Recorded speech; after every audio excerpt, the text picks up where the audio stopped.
Hello, in this video I'm gonna show you how to protect your Kindle by Amazon with a passcode. So in order to do that, we'll need to go to our settings. From here, all settings,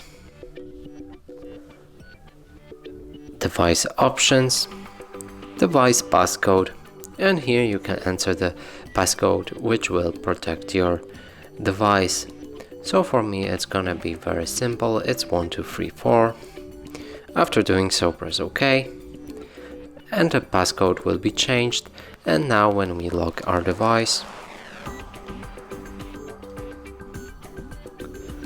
and we'll try to unlock it,